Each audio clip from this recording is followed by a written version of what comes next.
الحمد لله القائل ووضع الكتاب فترى المجرمين مشفقين مما فيه ويقولون يا ويلتنا ما لهذا الكتاب لا يغادر صغيرة ولا كبيرة إلا أحصاها ووجدوا ما عملوا حاضرا ولا يظلم ربك أحدا أشهد أن لا إله إلا الله وحده لا شريك له وأشهد أن محمدا عبده ورسوله اللهم صل وسلم على سيدنا محمد وعلى آله وصحبه ومن تبعهم بإحسان إلى يوم الدين أما بعد فيا أيها المسلمون اتقوا الله أوصيكم وإياي بتقوى الله فقد فاز المتقون قال الله تعالى يا أيها الذين آمنوا اتقوا الله حق تقاته ولا تموتن إلا وأنتم مسلمون. Muslimin yang dirahmati Allah sekalian, marilah kita meningkatkan ketakwaan kehadrat Allah Subhanahu wa taala dengan menunaikan segala perintahnya serta meninggalkan segala larangannya. Semoga kita beroleh kejayaan di dunia dan di akhirat. Khatib ingin mengajak para jemaah sekalian untuk sama-sama menghayati khutbah pada hari ini yang bertajuk Malulah dengan debu-debu dosa. Hadirin Jumaat yang dikasihi Allah sekalian, mengapa manusia selalu mengulangi dosanya selepas bertaubat? Apakah kerana syaitan lebih bijak menyelewengkan mereka dengan hujah bahawa Allah Subhanahu wa taala pengasih lagi maha pengampun?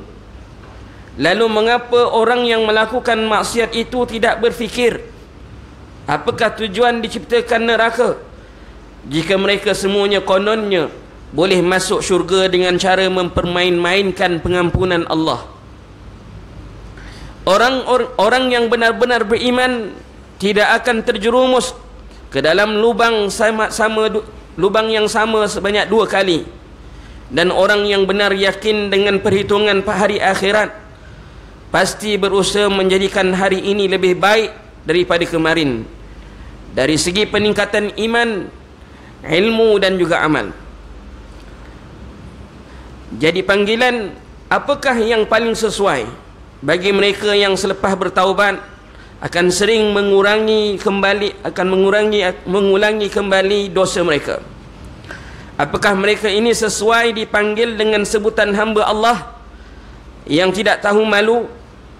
Hadirin Jumaat yang dikasihi, seorang lelaki bertanya kepada Ibrahim bin Adham rahimahullahu ta'ala, wahai imam, aku ingin bertaubat dan meninggalkan dosa, tetapi aku selalu mengulangi dosa-dosaku.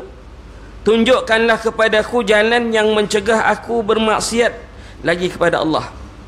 Ibrahim bin Adham rahimahullahu ta'ala berkata, jika engkau ingin bermaksiat, janganlah engkau melakukannya di atas muka bumi Allah ini. Lelaki itu bertanya, lalu di manakah aku boleh melakukannya? Ibrahim bin Adham menjawab, keluarlah dari buminya, dan jika engkau masih ingin melakukan maksiat, jangan makan rezeki kurniaannya. Lelaki itu bertanya, bagaimana aku boleh hidup tanpa rezeki daripadanya? Ibrahim bin Adham menjawab berkata, tidakkah engkau rasa malu hidup di atas buminya dan makan dari rezekinya, kemudian melakukan maksiat kepadanya?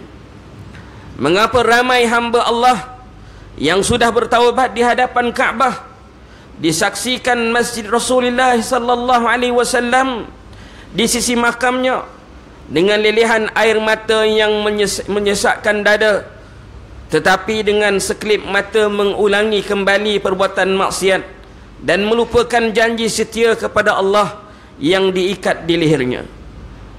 Dia ditipu oleh hasutan syaitan yang memanjangkan angan-angan bahawa dengan hartanya dia boleh menunaikan berkali-kali umrah, berkali-kali haji untuk bertaubat dan beramal saleh. Tetapi dia lupa bahawa sihat dan sakit, ajal dan maut di tangan Allah yang tidak mungkin dibeli dengan harta dan kedudukannya. Bagaimana jika Allah Subhanahu wa taala mencabut nyawanya dalam keadaan dia bermaksiat? Begitu pula ketika seorang itu ditimpa musibah, serta-merta dia ingat kepada Allah dan cepat dia bertaubat. Tetapi dengan sedikit sahaja harta dan keuntungan yang Allah tambahkan untuk dirinya, dia sudah pula lupa dan lalai kerana tidak tahan dengan ujian harta itu. Akhirnya dia bermaksiat kembali tanpa rasa malu. Hadirin Jumaat yang berbahagia, jelaslah betapa pentingnya seorang hamba memiliki rasa malu kepada Allah Subhanahu wa taala, supaya dia sentiasa berada dalam keadaan sedar dan terjaga mata hatinya, tidak tidur dan lalai dibius oleh kemaksiatan yang bermaharajalela. Lalu bagaimanakah cara menumbuhkan rasa malu kepada Allah? Kadang-kala Allah merahmati hamba-Nya dengan mengirimkan ilham ke dalam hati yang terdetik secara tiba-tiba. Pernahkah kita merasai kurniaan Allah itu semakin banyak dilimpahkan seiring tebalnya buku catatan Allah, buku catatan dosa yang kita lakukan? Mengapa Allah membalas dosa itu dengan rezeki yang semakin banyak, pujian manusia yang semakin melambung, jawatan semakin kukuh, kehidupan meningkat sejahtera, padahal dosa dibuat berganda-ganda banyaknya? Orang yang mendapat keuntungan dunia hendaklah selalu mengingatkan firman Allah Subhanahu wa taala surah Hud ayat 15 hingga ayat 16. Man kana yuridu al-hayata ad-dunya wa zinataha nuwaffi ilaihim a'malahum fiha wa hum fiha la yubkhasun. Ulaika alladhina laysa lahum fil akhirati illa an-nar wa habita ma sana'u fiha wa batilum ma kanu ya'malun. Sesiapa yang keadaan usulnya semata-mata berkehendakkan kehidupan dunia dan perhiasannya, iaitu dengan tidak disaksikan sama oleh Al-Quran telah tentang sah batalnya, maka kami akan sempurnakan hasil usaha mereka di dunia, dan mereka tidak dikurangkan sedikit pun padanya. Mereka lah orang-orang yang tidak ada baginya pada hari akhirat kelak selain daripada azab neraka, dan pada hari itu gugurlah apa yang mereka lakukan di dunia dan batallah apa yang mereka telah kerjakan. Ayat itulah yang menyebabkan Amirul Mukminin Muawiyah bin Abi Sufyan radhiyallahu an menyungkurkan mukanya ke tanah, lalu beliau menangis saat menghadapi sakratul maut sambil mengulang-ulangi ayat berkenaan. Muslimin yang dirahmati Allah sekalian, ada seorang hamba yang berangan-angan untuk masuk syurga dengan membawa amal saleh, salatnya yang dilakukan di akhir-akhir waktu dengan lalai, hingga puasa yang perisainya dikoyakkan dengan dengki, pertengkaran dan perbuatan keji, haji yang dilakukannya tanpa redha dan hilang kesabaran, kering ilmu dan kosong amal.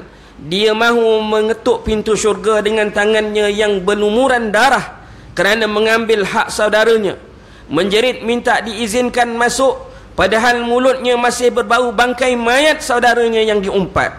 Matanya mengintai-intai taman syurga, tapi kabur oleh gelapnya bayang-bayang zina maya yang pernah dilakukannya ketika melayari laman web lucah, khidmat pesanan ringkas dan aplikasi WhatsApp dengan ayat-ayat berahi dan seksual yang ditatapi sehari-hari. Jika tidak juga rasa malu melihat kekotoran diri, sekurang-kurangnya malulah bila melakukan secara terang-terangan. Apa akan jadi dengan dunia ini apabila semua manusia berbuat maksiat secara terbuka dan tiada seorang pun memiliki rasa malu melakukannya? Rusaklah masyarakat yang tenggelam dalam kebatilan apabila tiada yang menegakkan amar ma'ruf nahi mungkar dalam kalangan mereka. Kemaksiatan dan kejahatan manusia yang berakhir dengan kehancuran, semuanya bermula daripada hilangnya rasa malu. Abu Mas'ud radhiyallahu anhu berkata bahawa Rasulullah sallallahu alaihi wasallam bersabda, sesungguhnya apa yang diketahui orang-orang dari ucapan nubuwah yang pertama kali adalah jika engkau tidak tahu malu, maka lakukanlah apa sahaja yang engkau kehendaki. Hadis riwayat Bukhari. Walaupun berapa banyak dosa yang telah dilakukan oleh hamba Allah itu, marilah kita mohon supaya Allah Subhanahu wa taala mengampun dan menerima taubat hamba-Nya, sebagaimana firman Allah Subhanahu wa taala dalam surah Az-Zumar ayat 53, qul ya ibadiyalladzina asrafu ala anfusihim la taqnatu min rahmatillah innallaha yaghfirudz dzunuba jami'a innahu huwal ghafurur rahim. Katakanlah wahai Muhammad, wahai hamba-hambaku yang telah melampaui batas terhadap diri mereka, iaitu dengan perbuatan-perbuatan maksiat, janganlah kamu berputus asa dari rahmat Allah, kerana sesungguhnya Allah mengampunkan segala dosa. Sesungguhnya Dia jualah yang Maha Pengampun lagi Maha Mengasihani. Oleh itu, bersegeralah untuk bertaubat dan memohon keampunan Allah Subhanahu wa taala, sebagaimana yang dilakukan oleh Rasulullah sallallahu alaihi wasallam. Hadirin Jumaat yang dirahmati Allah, mengakhiri khutbah pada hari ini, marilah kita mengambil beberapa isi penting yang boleh dihayati dan jadikan amalan bersama. Pertama, umat Islam hendaklah meyakini bahawa segala perbuatan yang dilakukan di dunia ini, sama ada baik ataupun buruk, akan dihisab di akhirat kelak. Yang kedua, umat Islam hendaklah memahami bahawa benteng maksiat adalah dengan memperkasakan iman dan mempunyai sifat malu dalam diri sebagai orang yang beriman. Yang ketiga, umat Islam hendaklah berusaha setiap hari memohon keampunan dan bertaubat kepada Allah Subhanahu wa taala. A'udzu billahi minasyaitonir rajim. Wa anibu ila rabbikum wa aslimu lahu min qabli an ya'tiyakumul azab thumma la tunsarun. Dan kembalilah kamu kepada Tuhan kamu dengan bertaubat, serta berserahlah bulat-bulat kepadanya sebelum kamu didatangi azab, kerana sesudah itu kamu tidak akan diberikan pertolongan. Surah Az-Zumar ayat 54. Barakallahu li wa lakum fil Qur'anil azim wa nafa'ani wa iyyakum bima fihi minal ayati wadh-dhikril hakim wa taqabbala minni wa minkum tilawatahu innahu huwas sami'ul 'alim. أقول قولي هذا وأستغفر الله العظيم لي ولكم ولسائر المسلمين والمسلمات فاستغفروه إنه هو الغفور الرحيم.